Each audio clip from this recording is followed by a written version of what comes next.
بسم اللہ الرحمن الرحیم۔ اللہ کے نام سے شروع جو بہت مہربان نہایت رحم والا ہے۔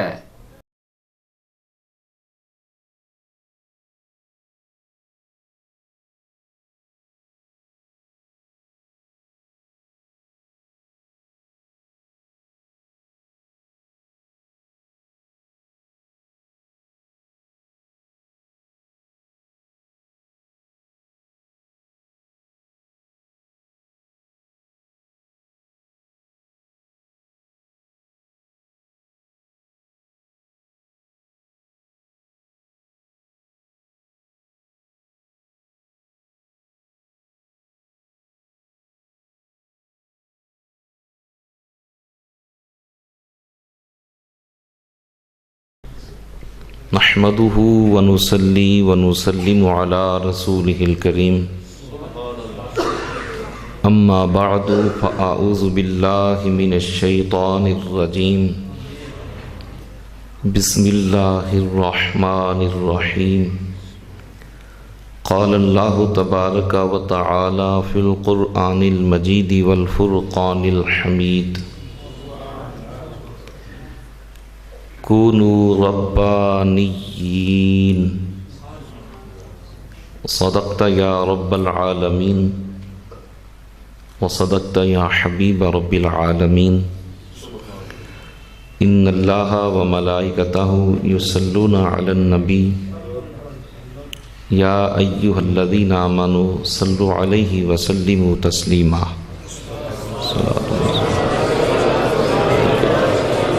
يا رسول الله وعلى آلك وأصحابك يا نبي الله مولاي صل وسلم دائما أبدا على حبيبك خير الخلق كلهم هو الحبيب الذي ترجى شفاعته لكل هول من الأهوال مقتحم یا رب بالمصطفى بلغ مقاصدنا واغفر لنا ما مضى یا واسع الکرم۔ اللہ تبارک و تعالی جل مجدہ الکریم کی حمد و ثنا اور خالق کائنات کے پیارے محبوب دانائے غیوب جناب احمد مجتبیٰ محمد مصطفیٰ صلی اللہ علیہ وسلم کی پیاری عالی مبارک مقدس منور معمبر مطہر بارگاہ میں درود و اسلام کا نذرانہ پیش کرنے کے بعد معزز و محترم سامعین حضرات، میں اور آپ ماہانہ اصلاحی اور روحانی اجتماع میں اللہ کی بارگاہ میں حاضر ہیں۔ دعا کرتے ہیں کہ اللہ تبارک و تعالی ہم سب کی حاضری کو شرف قبول عطا فرمائے، اور آج کی گفتگو میں جو بھی ہم سنیں اسے اچھی طرح سننے، ذہن نشین کرنے اور قابل عمل باتوں پر ہم سب کو عمل پیرا ہونے کی توفیق عطا فرمائے۔ دنیا میں کوئی بھی منصب ہو، کوئی بھی عہدہ ہو، تو اس منصب کے کچھ ضابطے ہوتے ہیں، کچھ قاعدے ہوتے ہیں، کچھ شرطیں ہوتی ہیں، کچھ اصول ہوتے ہیں۔ دنیاوی اعتبار سے کوئی منصب چھوٹا ہے، کوئی بڑا ہے، اسی طرح دینی اعتبار سے بھی بہت سے منصب ہیں۔ تو جس طرح دنیاوی اعتبار سے منصبوں کے اپنے اپنے اصول ہیں، قاعدے ہیں، ضابطے ہیں، تو یہ کیسے ہو سکتا ہے کہ جو دین کا منصب ہو، جو منصب اللہ نے بنایا ہو، جو منصب اس کے رسول نے بنایا ہو، اس کے لیے کوئی قاعدہ نہ ہو، اس کے لیے کوئی اصول نہ ہو؟ مثلاً ایک شخص نے ٹیچر لگنا ہے تو وہ ان پڑھ ہی رہے اور علم حاصل نہ کرے اسکول کا، کالج کا، یونیورسٹی کا، تو وہ بغیر پڑھے لکھے اسکول میں، کالج میں، یونیورسٹی میں استاذ لگ سکتا ہے؟ سوال ہی پیدا نہیں ہوتا۔ ایک شخص کو علم آتا نہ ہو، جو اسکول کے علم کی بات ہے اس حوالے سے بات کر رہا ہوں، اس مرحلے سے گزرا نہ ہو، لیکن وہ اسکول میں، کالج میں، یونیورسٹی میں استاذ بن کر، پروفیسر بن کر اور ڈاکٹر بن کر بیٹھ جائے، ایسا تو نہیں نہ ہوتا۔ تو ظاہر ہے اگر اس نے ٹیچر لگنا ہے تو اس کے لیے ضروری ہے کہ ٹیچر کے لیے جو شرائط ہیں، جو قواعد ہیں، جو ضابطے ہیں، جو تعلیمی سلسلہ ہے وہ اس کا پورا ہو، پھر اس کے بعد وہ اپنے منصب پر فائز ہو سکتا ہے، لگ سکتا ہے۔ اسی طرح اور بھی آپ جتنے بھی منصب ہیں دنیا کے وہ آپ کے سامنے ہیں۔ ایک شخص کا دل کرتا ہے کہ وہ ڈاکٹر بنے، لوگوں کا علاج کرے، خدمت خلق کا بڑا جذبہ ہے۔ ایک ہے کہ کمائی کا جذبہ، ایک ہے خدمت خلق کا جذبہ۔ تو جب تک وہ کورس نہیں کرے گا، باقاعدہ میڈیکل کالج میں داخلہ نہیں لے گا، پھر پریکٹیکل نہیں کرے گا، ماہر جو ڈاکٹر ہیں ان کے تحت کام نہیں کرے گا، ان سے سیکھے گا نہیں، تو کیا ایسے شخص کو جس نے بالکل تربیت ہی نہیں لی یا بالکل تھوڑی سی لی ہے، کوئی اس سے اپنے مریض کا علاج کرائے گا؟ سرکاری طور پر نہ صحیح، پرائیویٹ طور پر اس نے ہسپتال بنا لیا، جعل سازی سے لیبل لگا لیا، جی میں دل کے مریضوں کا علاج کرتا ہوں، تو کیا کوئی شخص اپنے کسی عزیز کا وہاں سے آپریشن کرائے گا؟ سب یہی کہیں گے یہ تو خود ڈاکٹر نہیں ہے جس کو پتہ ہے، جن کو نہیں پتہ وہ تو اس کے چنگل میں پھنس جائیں گے، پیسے بھی دیں گے اور ممکن ہے مریض سے بھی ہاتھ دھو بیٹھیں، وہ بھی فوت ہو جائے۔ ایک تو قضا ہے نا، وہ تو آنی ہی آنی ہے، تقدیر ہے، ایک خود انسان کی اپنی غلطی ہے، میں اس کی بات کر رہا ہوں۔ تو ایسے کسی بھی ڈاکٹر سے جس نے باقاعدہ کورس نہ کیا ہو، ڈاکٹری نہ سیکھی ہو، تو اس سے کوئی بھی علاج کروانا پسند نہیں کرے گا، جسے پتہ ہے، جسے علم ہے۔ اسی طرح دیگر شعبہ جات کو آپ لے لیں، یہ روز سڑکوں پر آپ دیکھتے ہیں گاڑیاں چلتی ہیں، بسیں چلتی ہیں، کاریں چلتی ہیں، آپ کو کام پڑ گیا، آپ نے جانا ہے، آپ نے گاڑی کرائے پہ لے لی، تو آپ ڈرائیونگ سیٹ پر اس کو بٹھا دیں گے جس کو صرف یہ پتا ہو کہ یہ گیئر ہے، یہ کلچ ہے، یہ بریک ہے، اور بس یہ ریس ہے؟ یا آپ اس شخص کو ڈرائیونگ سیٹ پر بٹھائیں گے کہ جو باقاعدہ ماہر ڈرائیور ہو؟ اگر آپ انجان بندے کو وہاں بٹھا دیں گے تو گاڑی بھی گئی، آپ بھی گئے، اور اگر ماہر ڈرائیور کو بٹھائیں گے تو انشاءاللہ وہ منزل تک پہنچائے گا۔ جس شخص کو پتہ ہے کہ اس نے تو کبھی موٹر سائیکل نہیں چلائی، سائیکل نہیں چلائی، گاڑی پر یہ بیٹھا ہی نہیں کبھی، ایک شخص کو پتہ بھی ہے اس کے بارے میں تو کوئی اسے بٹھائے گا ڈرائیونگ سیٹ پر؟ ایک تو یہ بات ہے. دوسری بات یہ دیکھیں، ایک شخص خود ڈاکٹر ہے، خود ٹیچر ہے، استاذ ہے، معلم ہے، خود ڈرائیور ہے، خود پائلٹ ہے، خود پروفیسر ہے، خود حافظ ہے، قاری ہے، عالم ہے. اب بات آگے بڑھ گئی، ڈرائیور صاحب فوت ہو گئے، پائلٹ صاحب فوت ہو گئے، ڈاکٹر صاحب فوت ہو گئے، استاد صاحب فوت ہو گئے، حافظ قاری صاحب فوت ہو گئے. فوت تو سب نے ہونا ہے. اب ان سب کی اولادیں ہوں گی.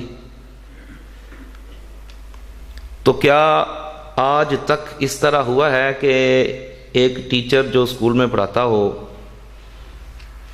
جب وہ فوت ہو جائے اور اس کے منصب پر اس کے بیٹے کو لگا دیا جائے جو ٹیچر نہ ہو، جو اسکول ہی نہ گیا ہو؟ ایسا ہو سکتا ہے؟ حافظ صاحب تھے، قرآن پاک حفظ کیا تھا، قاری صاحب تھے، تجوید و قرات کو پڑھا تھا، باقاعدہ مار کھائی تھی، محنت کی تھی، کوشش کی تھی، جد و جہد کی تھی، قاری قرآن بن گئے. اب وہ فوت ہو گئے. تو کیا اس قاری صاحب کی اولاد میں سے جو بڑا بیٹا ہوگا یا کوئی بھی ہو، قاری صاحب کی سیٹ پر وہ بیٹھ جائے گا، یا لوگ اس کو بٹھا دیں گے کہ یہ ہمارے قاری صاحب کا بیٹا ہے، کیا ہوا اگر اس نے داڑھی نہیں رکھی، کیا ہوا اگر اس نے قرآن پاک نہیں پڑھا، کیا ہوا اگر اس نے تجوید نہیں پڑھی، کیا ہوا اگر اس نے حفظ نہیں کیا، کیا ہوا اگر اس کو قرآن پڑھانا نہیں آتا؟ چلو کوئی بات نہیں، ہمارے قاری صاحب فوت ہو گئے ہیں، اب کیا کریں، نظام تو چلانا ہے نا، تو اس کے بیٹوں کو بٹھا دیتے ہیں. ایسا ہوتا ہے؟ کوئی بھی نہیں اس کی سیٹ پر اس کو بٹھاتا. ڈاکٹر فوت ہو گیا اسپتال میں، ماہر ڈاکٹر تھا، تو اب اس کے بیٹے کو اس کے منصب پر وہاں فائز کرتا ہے کہ ماشاءاللہ آپ نے بڑی خدمت کی ہے دین کا، ڈاکٹری کے شعبے میں آپ نے بڑا نام کمایا ہے، بڑے اچھے آپ ڈاکٹر تھے، لہذا اب نسل در نسل جو بھی آپ کی اولاد میں سے آئے گا وہ آپ کے منصب پر فائز رہے گا، چاہے وہ ڈاکٹر نہ بھی ہو، چاہے اس کو میڈیکل کی الف با کا پتہ نہ ہو. تو کبھی ایسا ہوگا کہ ڈاکٹر کی سیٹ پر ڈاکٹر کا بیٹا بیٹھ جائے جس نے کورس نہیں کیا ڈاکٹری کا؟ ایسا ہوتا ہے بھائی؟ میری بات سمجھ رہے ہیں نا آپ؟ کسی بھی شعبے کو آپ اپنے پیش نظر رکھ لیں، کسی بھی محکمے کو آپ اپنے پیش نظر رکھ لیں، کسی بھی منصب کی آپ بات لے لیں، ایسا کبھی بھی نہیں ہوتا کہ جو خود قابل نہ ہو تو اس کو اس کے باپ کے منصب پر بٹھا دیا جائے. اس کے باپ کی وجہ سے، اس کے باپ کی مہارت، اس کے باپ کے علم، اس کے باپ کے فن کی وجہ سے اس کے بیٹے کو اس کے منصب پر فائز کر دیا جائے. کسی شعبے میں ایسا نہیں ہوتا. نہ کوئی ایسے امام بنتا ہے، نہ کوئی ایسے عالم بنتا ہے، نہ کوئی ایسے خطیب بنتا ہے، نہ کوئی ایسے ڈاکٹر بنتا ہے، نہ کوئی ایسے ماسٹر بنتا ہے، نہ کوئی ایسے ٹیچر بنتا ہے، نہ کوئی ایسے پروفیسر بنتا ہے، نہ کوئی ایسے ڈاکٹر بنتا ہے، نہ کوئی ایسے پائلٹ بنتا ہے، نہ کوئی ایسے جرنیل بنتا ہے، نہ کوئی ایسے سپاہی بنتا ہے، نہ کوئی ایسے سپہ سالار بنتا ہے، نہ کوئی ایسے صدر بنتا ہے، نہ کوئی ایسے وزیر اعظم بنتا ہے. کسی بھی شعبے کی بات لے لیں، کسی بھی شخص کو سامنے رکھ لیں. لیکن اگر آپ محسوس نہ فرمائیں تو میں آپ کی خدمت میں یہ عرض کروں گا، ایک شعبہ ہے، ایک شعبہ کہ جس کے لیے کوئی معیار نہیں ہے، جس کے لیے کسی علم کی ضرورت نہیں ہے، جس کے لیے کسی قاعدے کی ضرورت نہیں ہے، جس کے لیے کسی فن کی ضرورت نہیں ہے، جس کے لیے کسی ٹریننگ کی ضرورت نہیں ہے، جس کے لیے کسی بھی شرط اور ضابطے اور قانون کی اصول کی ضرورت نہیں ہے. بس اتنا ہی کافی ہے کہ یہ فلاں حضرت صاحب جو پیر تھے ان کا بیٹا ہے، لہذا وہ پیر صاحب فوت ہو گئے ہیں تو ان کی گدی پر اب ان کے بڑے بیٹے کو بٹھا دیا جائے. سوائے اس شعبے کے کوئی شعبہ اور دنیا میں نہیں ہے. اگر ہے تو آپ مجھے بتا دیں. کسی بھی جگہ نہیں ہے. صرف ایک پیری مریدی کا شعبہ رہ گیا ہے. پیر صاحب ادھر فوت ہوئے تو جس بیٹے کو دیکھا اس کو اوپر بٹھا دیا کہ اب یہ گدی نشین ہو گئے حضرت صاحب. جب چھوٹے چھوٹے منصب، چھوٹے چھوٹے عہدے، ان کے لیے اصول ہیں، ضابطے ہیں، قانون ہیں، دستور ہیں، تو کیا جو اتنا بڑا عہدہ ہے پیر طریقت کا، ہر ایرے غیرے کو پکڑ کر وہاں بٹھا دیا جائے گا؟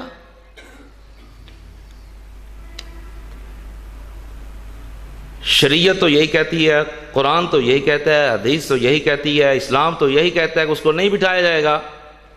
لیکن ہمارے معاشرے کا چلن یہ ہے کہ ہم ایسے ہی کر رہے ہیں اور ایسے ہی کرتے رہیں گے جو صورتحال نظر آ رہی ہے. تو جب ہم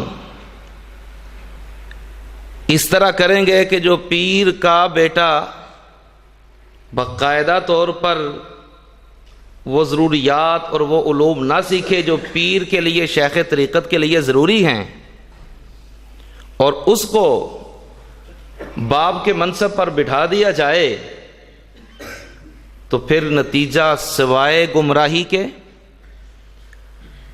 نتیجہ سوائے عقائد کی خرابی کے اور عمل کی بربادی کے اور کردار کی بربادی کے اور کچھ حاصل نہیں ہو سکتا. آپ غصہ تو نہیں کر رہے ہیں میری باتوں کا؟ یہ جو موضوع ہے آج کا، یہ یوں سمجھ لیں آج کے دور کا دکھتا ہوا پہلو ہے جس پر بالکل توجہ نہیں دی جا رہی. اور جو بات کرتا ہے اس کو کہہ دیا جاتا ہے کہ یہ جی اللہ کے ولیوں کا دشمن ہے. اور بہت سے لوگ اس ڈر سے بات ہی نہیں کرتے کہ کہیں ہمیں اللہ کے ولیوں کا دشمن نہ قرار دے دیا جائے. جو جال ساز ہیں وہ ان کو اللہ کے ولیوں کا دشمن قرار دے دیتے ہیں. لیکن علماء حق کی یہ ذمہ داری ہے کہ وہ حق کو حق کہیں، باطل کو باطل کہیں، اور جو حق کی صحیح تصویر ہے وہ لوگوں کے سامنے پیش کریں. کوئی ناراض ہوتا ہے تو ایک بار کی بجائے لاکھ بار ناراض ہو جائے. کوئی راضی ہوتا ہے تو اس کی مرضی، کیونکہ قرآن کا جو فیصلہ ہے، حدیث کا جو فیصلہ ہے، اسلام کا جو فیصلہ ہے، ہمارے سامنے وہ ہونا چاہیے اور ہمارے لیے وہ مقدم ہے. ہمیں نہ تو کسی کی عقیدت کو دیکھنا ہے، نہ کسی کے اترے ہوئے چہرے کو دیکھنا ہے، اور نہ کسی کی ناراضگی کو دیکھنا ہے. ہم نے یہ دیکھنا ہے کہ ہم سے ہمارا رب کیا فرماتا ہے اور ہم سے ہمارے رسول صلی اللہ علیہ وسلم کی، اور ہم نے اپنی قوم کی اصلاح کرنی ہے، خود اپنی اصلاح کرنی ہے، اپنے لوگوں کی اصلاح کرنی ہے، اپنے بھائیوں کی اصلاح کرنی ہے.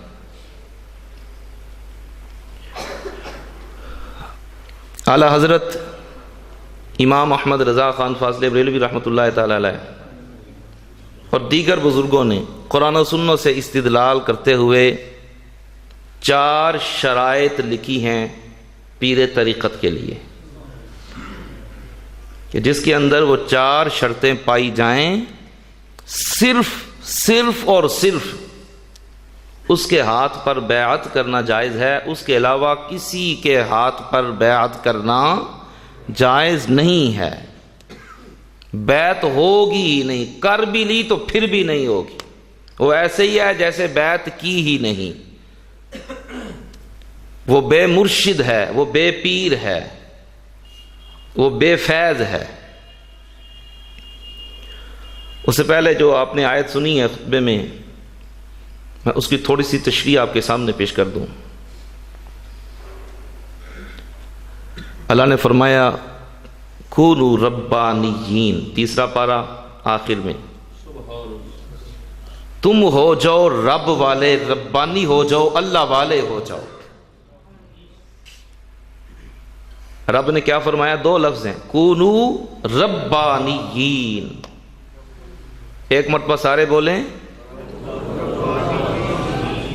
ماشاءاللہ. کونو ربانیین، تم ہو جاؤ رب والے، اللہ والے، ربانی ہو جاؤ. کیا مطلب ہے ربانی کا؟ حضرت ابن عباس رضی اللہ تعالیٰ عنہما ارشاد فرماتے ہیں، یہ بخاری شریف میں ہے. آپ فرماتے ہیں اس کا مطلب یہ ہے کونو ربانیین حلماء فقہاء، کہ تم حلم والے ہو جاؤ اور علم والے ہو جاؤ. تو جو حلم والا ہو گیا، علم والا ہو گیا، بردبار ہو گیا، عالم ہو گیا، اور عالم وہ ہے جو اپنے علم پر عمل کرتا ہے، تو رب کا قرآن فرماتا ہے کہ وہ اللہ والا ہو گیا. اور بہت سی احادیث ہیں، آیات ہیں. سبحان اللہ. وقت کی نزاکت کے پیش نظر اور قلت کی پیش نظر میں ان آیات کی طرف اور احادیث کی طرف نہیں جاؤں گا. 4 شرائط لکھی اعلیٰ حضرت نے. پہلی شرط تو یہی لکھی کہ اس کا مسلک اور اس کا عقیدہ ٹھیک ہو. ایک شخص کا عقیدہ ہی خراب ہے، ایمان کا ہی بیڑا غرق ہو چکا ہے، تو جو اس کے ہاتھ پر بیعت کرے گا اس کو کیا فیض ملے گا؟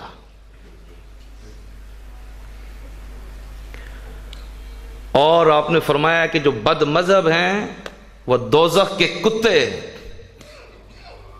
اگر وہ کسی دوزخ کے کتے کے ہاتھ پر بیعت کر لے گا تو اسے جنت کی بہاریں تو نہیں نصیب ہو سکتی نا. لہذا ضروری ہے کہ اس کا عقیدہ ٹھیک ہو. دوسری بات یہ ہے کہ وہ ضروریات کا عالم ہو، عالم دین ہو. اور آپ نے تشریح اور تفسیر فرمائی ہے، اس کی توضیح کی ہے کہ علم فقہ اور علم شریعت کا وہ عالم ہو.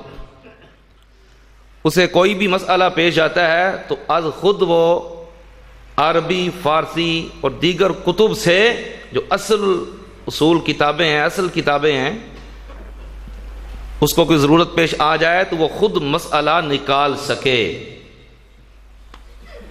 یہ نہیں کہ کوئی مسئلہ پوچھا گیا تو کہا نہیں نہیں یہ میرا کام نہیں ہے، یہ مولویوں کا کام ہے، جاؤ مولویوں کے پاس، یہ مولویوں سے مسئلہ پوچھو. میں تو صرف بیٹھا ہوں نذرانے اکٹھے کرنے کے لیے، میں تو صرف بیٹھا ہوں بکرا اکٹھے کرنے کے لیے، میں تو صرف بیٹھا ہوں مرغیاں پھنسانے کے لیے، یہ میرا کام نہیں ہے. نا نا نا نا نا، یہ میرا کام نہیں ہے. مولویوں کی لائن اور ہے، پیروں کی لائن اور ہے. جو بندہ یہ بات کرتا ہے سب سے بڑا وہ مکار ہے، کذاب ہے. قرآن کو وہ جھٹلا رہا ہے اور مصطفیٰ کے فرمان کو وہ جھٹلا رہا ہے، شریعت کی وہ دھجیاں اڑا رہا ہے. ایسا بے وقوف انسان، اس کا طریقت اور تصوف سے کوئی تعلق نہیں ہے جو یہ کہے کہ پیر کی لائن اور ہے، عالم کی لائن اور ہے. جو بندہ یہ بات کہے سمجھ لو اس کے پلے ککھ بھی نہیں ہے. جبے کبوں پر نہ جاؤ، جبوں پر نہ جاؤ، مریدوں کی کثرت پر نہ جاؤ، پرکھو دیکھو کہ جو آپ صلی اللہ علیہ وسلم نے قرآن نے معیار مقرر کیا ہے کہ وہ اس پر پورا اترتا ہے یا نہیں. اگر نہیں اترتا تو اٹھا کر پھینک دو، اگر اترتا ہے تو اس کے ہاتھ پر ہاتھ رکھنا، یہ تمہاری دنیا کی بھی اور دین کی بھی سعادت مندی ہے.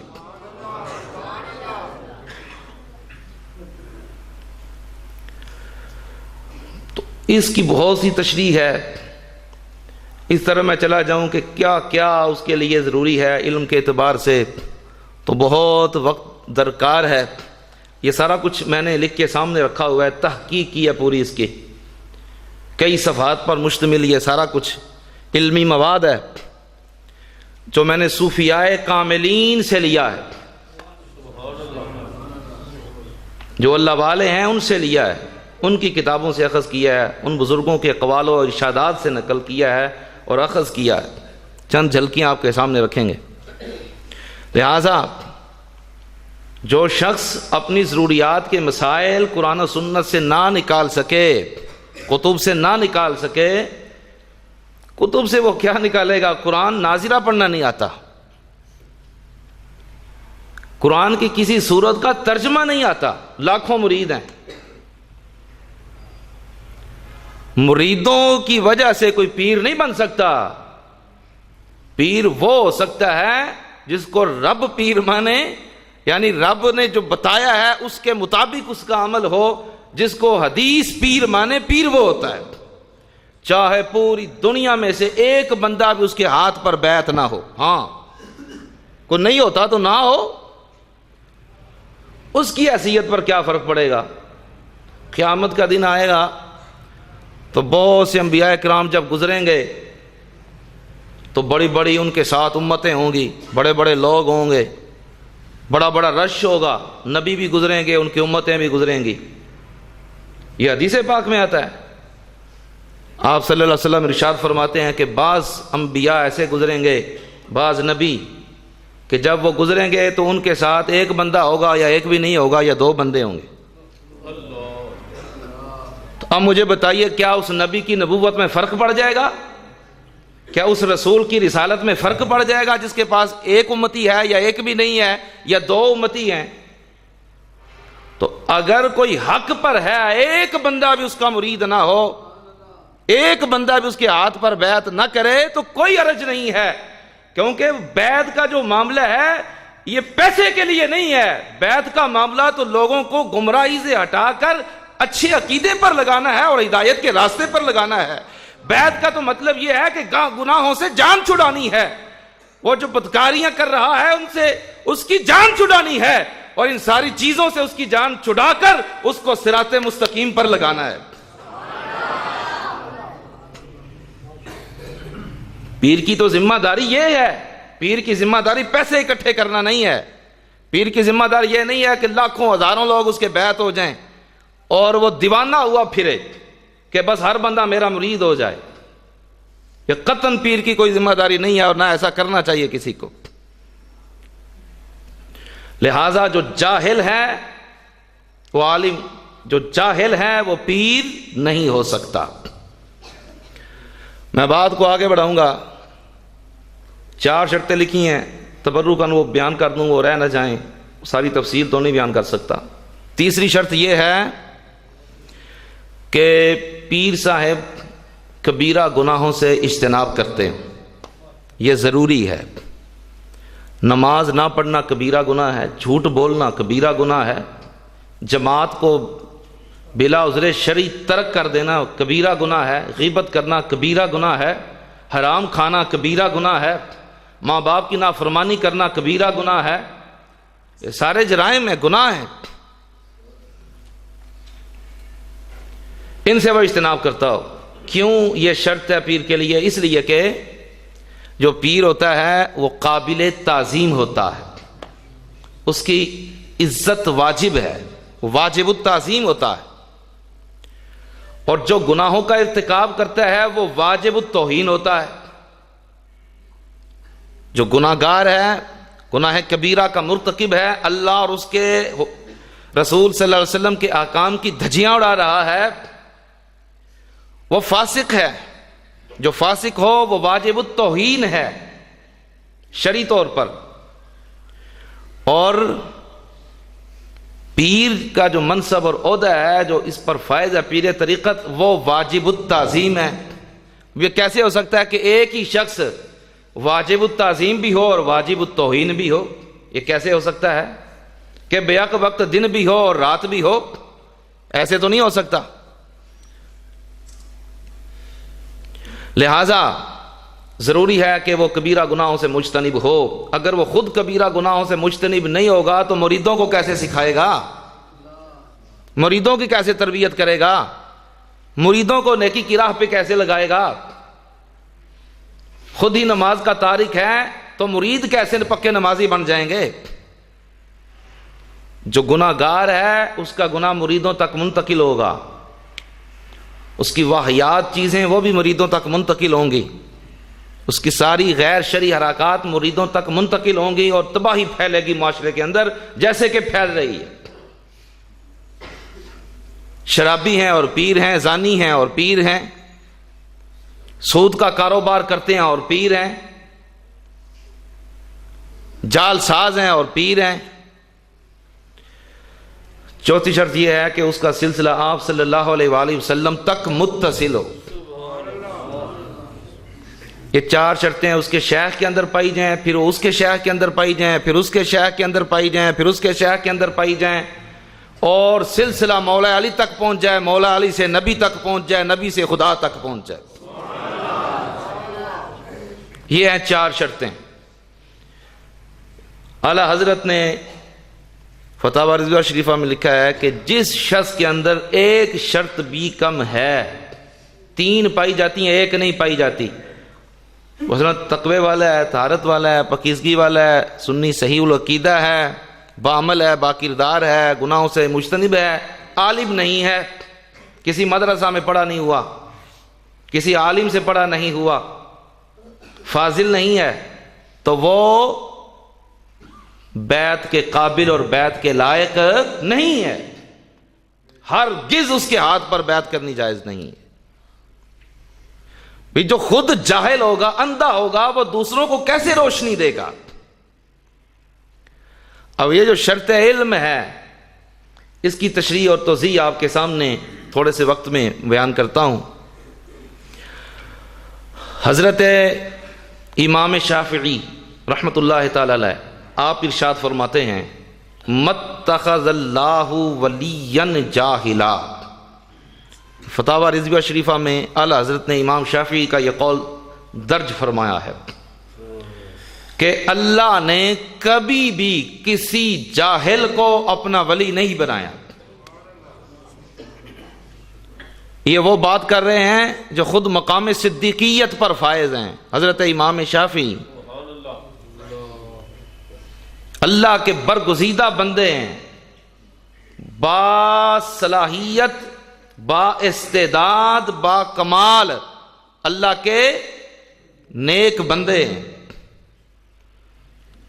یہ وہ بات فرما رہے ہیں، کبھی بھی اللہ نے کسی جاہل کو ولی نہیں بنایا۔ جب بھی مطلب یہ ہے کہ اللہ جسے ولی بناتا ہے اسے پہلے علم دیتا ہے، پھر اس پر عمل کرواتا ہے، اسے علم ملتا ہے، عمل ملتا ہے۔ جب علم و عمل دونوں جمع ہو جاتے ہیں تو پھر اللہ تبارک و تعالی اس کو ولایت عطا فرما دیتا ہے۔ ایک ہے علم ذات، اللہ کی ذات کی بات ہے، ایک ہے علم صفات، اللہ کی صفتوں کا علم، ایک ہے علم افعال، ایک ہے علم اسماء، ایک ہے علم احکام۔ یہ 5 علم ہیں جو اللہ سے متعلق بندوں کے لیے ہیں، 5 علم۔ اعلیٰ حضرت فرماتے ہیں کہ ان میں سے ہر پہلا علم دوسرے سے زیادہ مشکل ہے۔ علم ذات، علم صفات، علم افعال، علم اسماء اور علم الاحکام یعنی علم شریعت۔ 5ویں نمبر پر ہے علم شریعت، علم الاحکام آخری نمبر پر۔ یوں سمجھ لیں ایک سیڑھی ہے، ایک سیڑھی ہے پوڑی، ایک سیڑھی ہے اور وہ سیڑھی رب تک جاتی ہے۔ اس کا جو پہلا درجہ ہے، اس سیڑھی کا جو پہلا درجہ ہے وہ ہے علم شریعت۔ جو دوسرا درجہ ہے وہ ہے علم اسماء، جو تیسرا درجہ ہے وہ ہے علم افعال، جو چوتھا درجہ ہے وہ ہے علم صفات، اور جو 5واں درجہ ہے وہ ہے علم ذات۔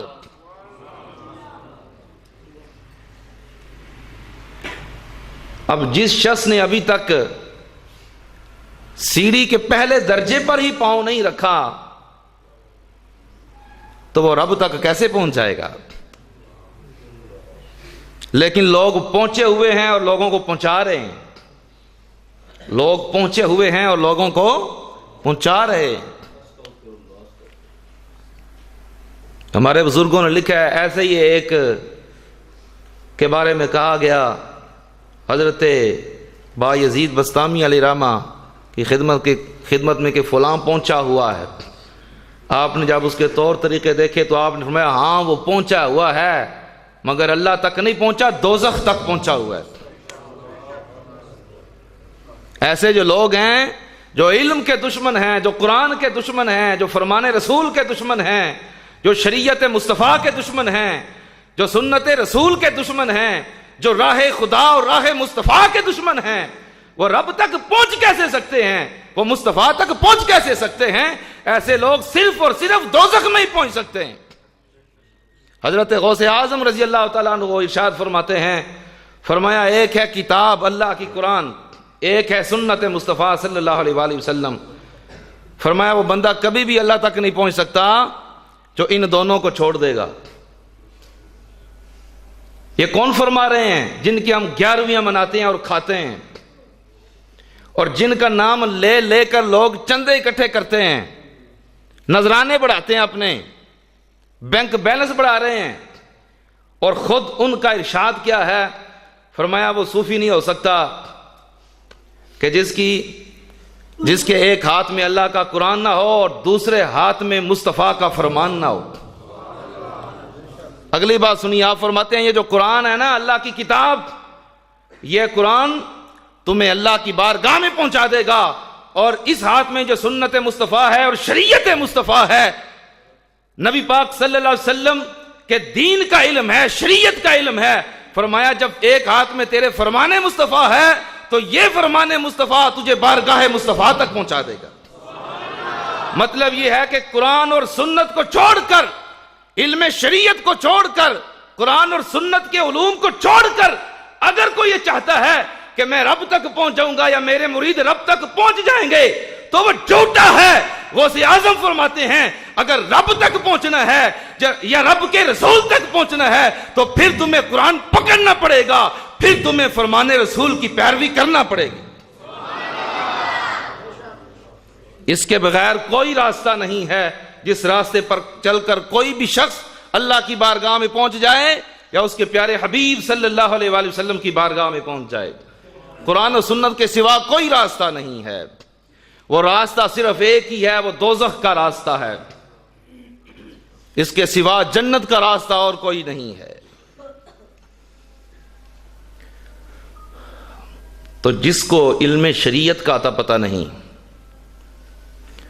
جو اس سے مشکل علم ہے اس کا کیسے عطا پتہ ہوگا؟ پھر جو اس سے مشکل علم ہے اس کا کیسے عطا پتہ ہوگا؟ پھر جو سب سے مشکل علم ہے اللہ کی ذات کا، اس کو اس کا کیسے پتہ ہوگا؟ اس کی معرفت کیسے رکھ سکے گا؟ لہذا کبھی بھی کسی جاہل کو اللہ نے ولی نہیں بنایا. ایک سوال آپ کے ذہن میں ہو سکتا ہے پیدا ہو جائے، بہت سے ایسے بھی اللہ والے ہوئے ہیں کہ انہوں نے باقاعدہ پڑھا نہیں تھا، کسی عالم سے اخذ فیض نہیں کیا تھا، اکتساب علم نہیں کیا تھا. اللہ تعالیٰ نے ان کو جب ولایت دی تو علم لدنی عطا فرما دیا، تو لہذا وہ بھی عالم ہو گئے.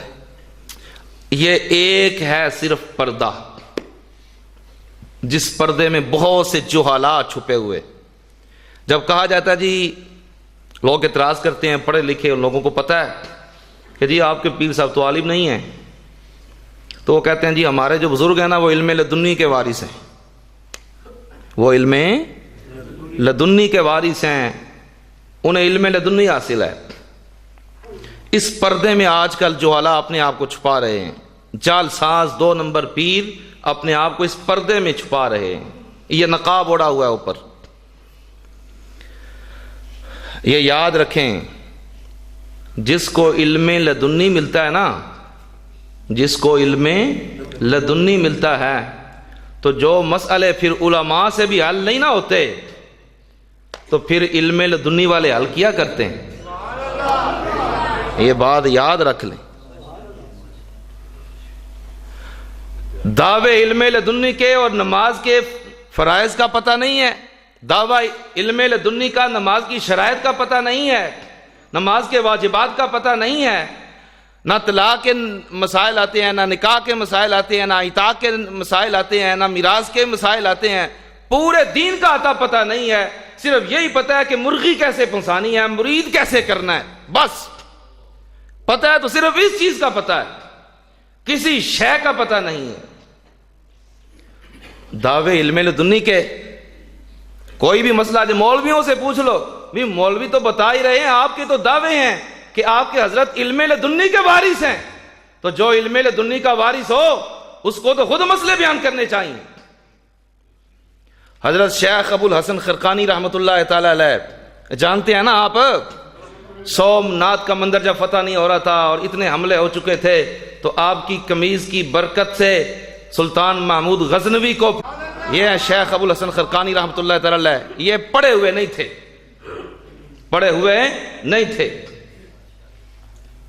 کسی استاد سے کچھ نہیں پڑھا تھا.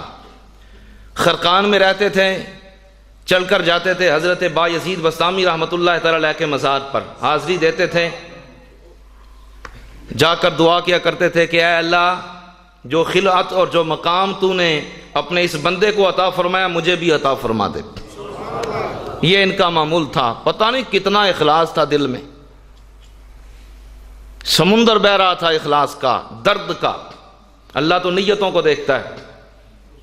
تو پھر ایک وقت آیا، حاضری دی، دعا مانگی، حاضری دے کر واپس آ رہے تھے کہ آواز آئی، ابو الحسن خرقانی جاؤ، ہم نے تمہیں وہ مقام دے دیا ہے جو با یزید بسطامی کا تھا. وہاں سے چلے، خرقان میں پہنچنے سے پہلے جب وہاں سے نکلے تو سورت فاتحہ شروع کی، خرقان میں پہنچے تو سورہ ناس ختم ہو چکی تھی. جن کو علم لدنی ملتا ہے تو نظر آتا ہے. پھر علم لدنی کے وارث بنے ہوئے ہو اور ٹامک ٹوئیاں مار رہے ہو، جہالت کے گھر اور مرکز تمہاری خانقاہیں بنی ہوئی ہیں، تمہاری وجہ سے اہل سنت و جماعت کو شرمندگی کا سامنا کرنا پڑ رہا ہے. کیسے تم وارث علم لدنی ہو؟ تمہیں تو علم ظاہر کا بھی عطا پتہ نہیں ہے، علم لدنی تو دور کی بات ہے. تم نے تو بدنام کر کے رکھ دیا ہمارے قرآن کو، ہمارے طریقہ رسول کو، ہمارے دین کو، ہمارے مسلک کو، ہمارے مذہب کو. تم نے تو بیڑا غرق کر کے رکھ دیا پورے تصوف کا، پوری طریقت کا، پوری شریعت کا، پوری حقیقت کا، پوری معرفت کا. کس منہ سے دعوے کرتے ہو کہ تم علم لدنی کے وارث اور صاحب اور حامل ہو؟ اگر ان لوگوں کو ٹوکا نہ گیا، روکا نہ کیا تو ان کی بدماشیاں بہت آگے جائیں گی. آج ہم سب کو سوچنا چاہیے، غور کرنا چاہیے کہ آیا ہمارے سامنے یہ کہانیاں حجت ہیں یا اللہ اور اس کے رسول کے فرمان حجت ہیں؟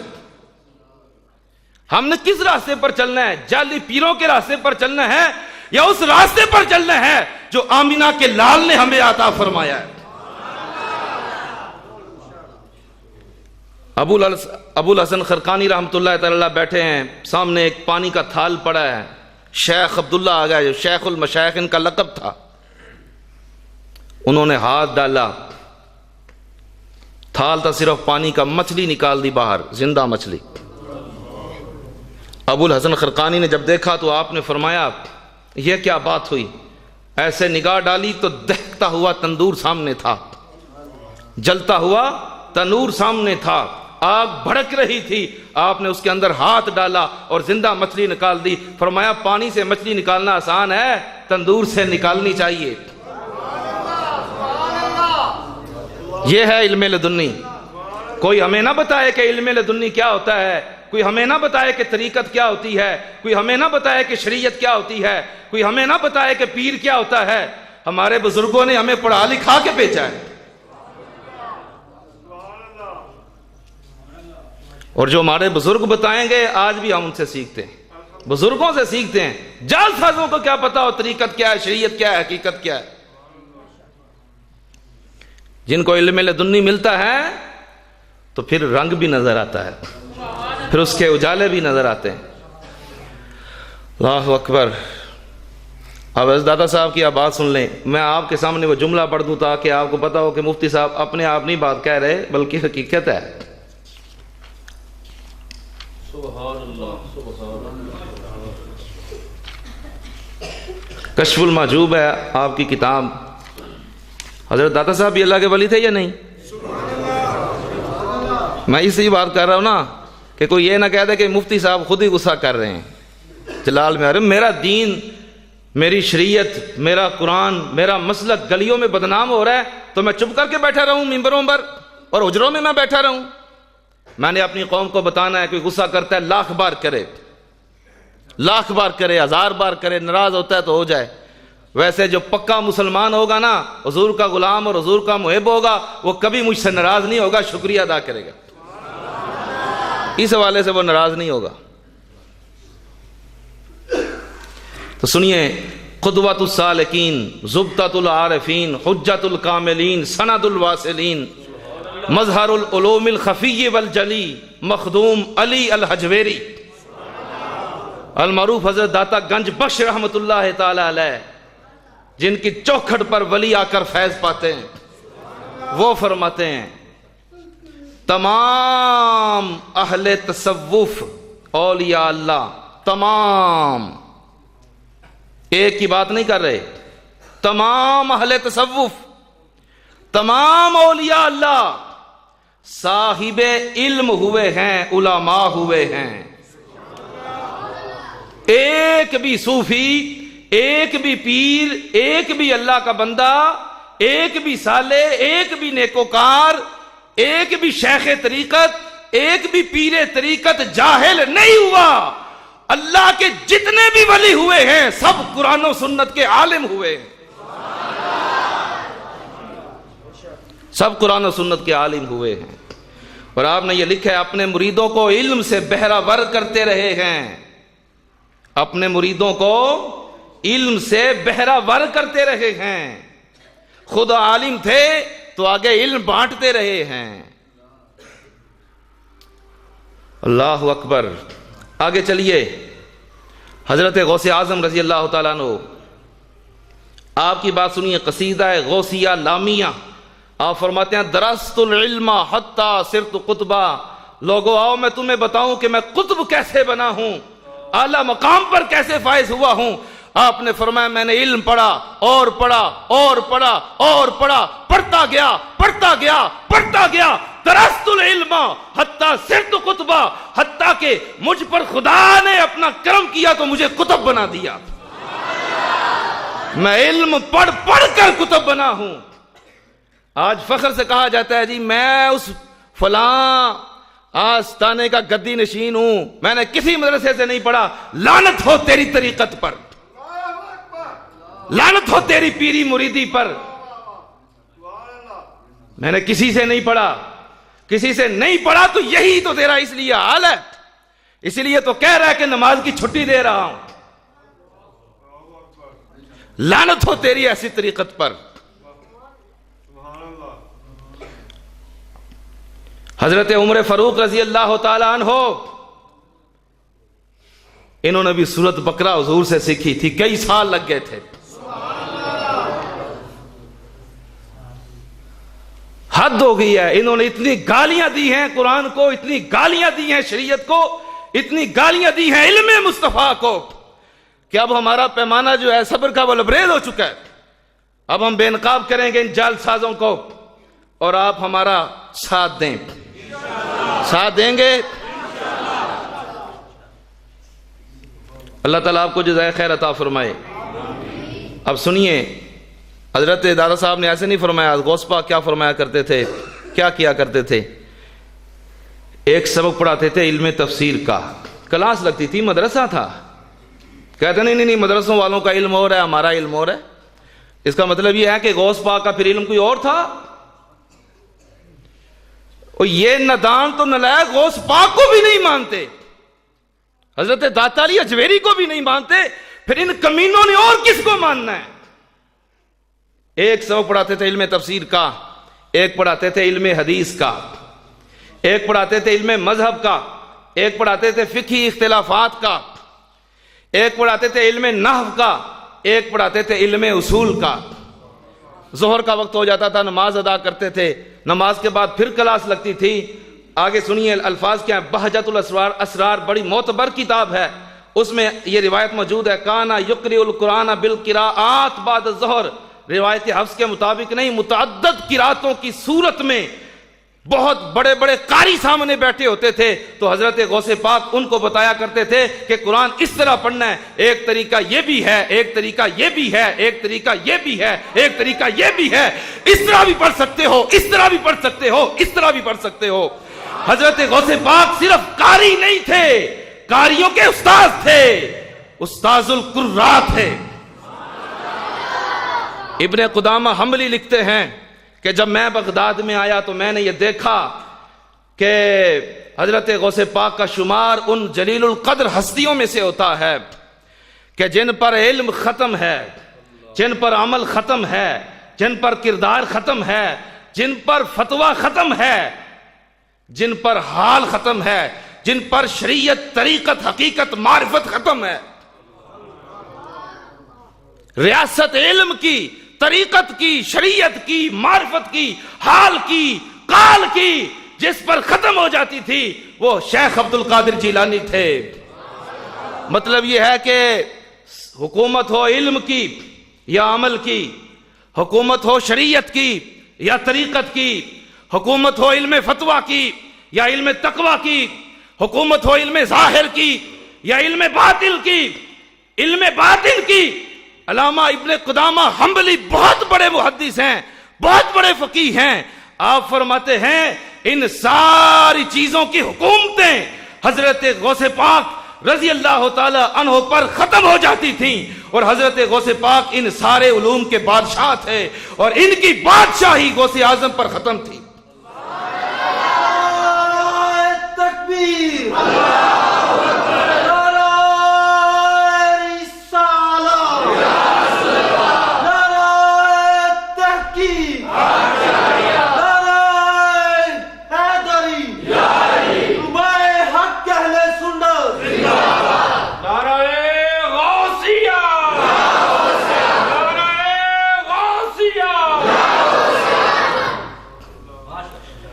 پڑھا نہ ہو ایک حرف اور بات کریں طریقت کی، جانتے نہ ہو علی بات آساں اور بات کریں معرفت کی۔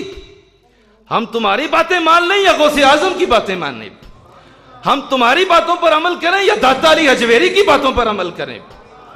یاد رکھیں پوری دنیا کے اولیاء میں سے ایک بھی ولی ایسا نہیں ہوا جو جاہل ہو۔ ساری دنیا کے اولیاء کی ہسٹری سامنے رکھ لیں، آپ کو پتا چلے گا کہ سارے اولیاء اللہ بہت اعلیٰ درجے کے عالم اور فاضل تھے۔ شیخ بہاؤالدین زکریا ملتانی 444 علماء سے انہوں نے فیض حاصل کیا تھا۔ اس طرح بات چل پڑے گی تو بہت آگے تک چلی جائے گی۔ حضرت امام اعظم سے لے کر حضرت غوث اعظم تک، حضرت غوث اعظم رضی اللہ تعالیٰ عنہ سے لے کر داتا علی حجویری تک، داتا علی حجویری سے لے کر خواجہ معین الدین چشتی اجمیری تک، اور شاہ علیہ رسول سے لے کر حضرت امام محمد رضا خان تک، اور اعلیٰ حضرت سے لے کر محدث اعظم پاکستان تک، مجھے ایک بندہ دکھا دو ہو اللہ کا ولی اور ہو جاہل، قیامت آ سکتی ہے تم ایسا کوئی شخص نہیں دکھا سکتے ہو۔ بابا بلے شاہ عالم تھے، بابا فرید عالم تھے، میاں شیر محمد عالم تھے، مجدد الافسانی عالم تھے۔ ایک بھی ایسا نہیں ہے جو جاہل ہو، جو مسئلے حل نہیں ہوتے تھے۔ میاں شیر محمد صاحب وہ کتابوں کا حوالہ دے دے کر کہتے تھے فلاں کتاب دیکھو، فلاں صفحہ دیکھو، اس کتاب میں یہ مسئلہ موجود ہوگا۔ جن کو علم لدنی ملتا ہے وہ یوں بیان کیا کرتے ہیں۔ ابھی تک قوم اس چکر میں پڑی ہے کہ عالم اللہ کا پیر، اللہ کا ولی نہیں ہو سکتا، عالم پیر نہیں ہو سکتا۔ آخری بات میری رہ گئی ہے، میری نہیں امام اعظم کی، میری نہیں امام شافعی کی، جن کو زمانہ سلام کرتا ہے اور جن کے علم کے ٹکڑے آج تک لوگ کھا رہے ہیں اور قیامت تک کھاتے رہیں گے، ان کی بات ہے۔ تفسیر ساوی میں علامہ ساوی نے لکھا ہے حضرت امام اعظم اور حضرت امام شافعی رحمۃ اللہ تعالی علیہما، آپ ارشاد فرماتے ہیں اذا لم تکن العلماء اولیاء اللہ فلیس للہ ولی۔ امام اعظم امام شافعی ارشاد فرماتے ہیں کہ اگر عالم باعمل، بے عمل کی بات نہیں، بے عمل کو باہر نکال دیں، آپ فرماتے ہیں اگر عالم بعمل اللہ کا ولی نہیں ہے تو پھر پوری زمین پر کوئی اللہ کا ولی ہے ہی کوئی نہیں.